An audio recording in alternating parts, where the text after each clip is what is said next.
மேல தூக்கி போட்டான்டா. ஆ, டேய் சீக்கிரம் போய் எடுத்துட்டு வாடா.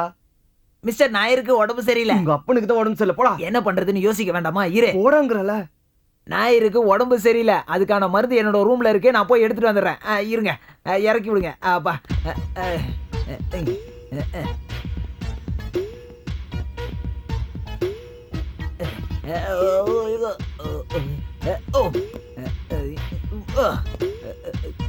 எட்டவே இல்லையே.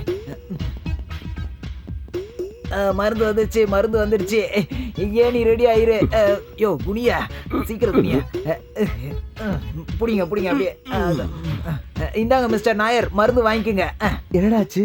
உன் தாடி இருக்கிற லைட்டு ரொம்ப ஹைட்டா இருக்கு, அதனால நைட் எடுத்துக்கலாம். அது வரைக்கும் இங்கே இரு. அட கடவுளே. மருந்து சாப்பிட்டா நார்மல் ஆகிறதுக்கு 1 நாள் ஆகும். அது வரைக்கும் யாரும் டிஸ்டர்ப் பண்ண வேண்டாம். நம்ம நல்ல டாக்டர் கூப்பிட்டு காட்டுவோம். இல்ல இல்ல இல்ல, வேண்டாம் வேண்டாம், டாக்டர்லாம் கூப்பிட வேண்டாம். இதுக்கு முன்னாடி இந்த மாதிரி ஆனப்போ ஒரு டாக்டரை கூப்பிட்டோம். என்னாச்சு தெரியுமா? அந்த டாக்டரே அவன் கொண்டுட்டான். பரவாயில்ல விடுங்க, ஒரு நாள் ரெஸ்ட் எடுத்தா சரியாயிடும். அப்ப என் கதி. இன்னைக்கு ஒரு நாள் உங்களுக்கு வேற ரூம் தரேன். வேண்டாம் வேண்டாம், எனக்கு பர்மனண்டா ஒரு ரூம் கொடுங்க. ஓகே ஓகே, எல்லாரும் அவங்க உங்க ரூமுக்கு போய் சீக்கிரம் குளிச்சிட்டு வாங்க, டிபன் சாப்பிடலாம். சரி ஓகே. எல்லாரும் போங்க, எல்லாரும் போங்க. தள்ளி போ. கிளம்புங்க கிளம்புங்க. போங்க. சார் இந்த ஆளையும் போக சொல்லுங்க. ஹலோ, நீங்களும் வாங்க. போடா பைத்தியம்.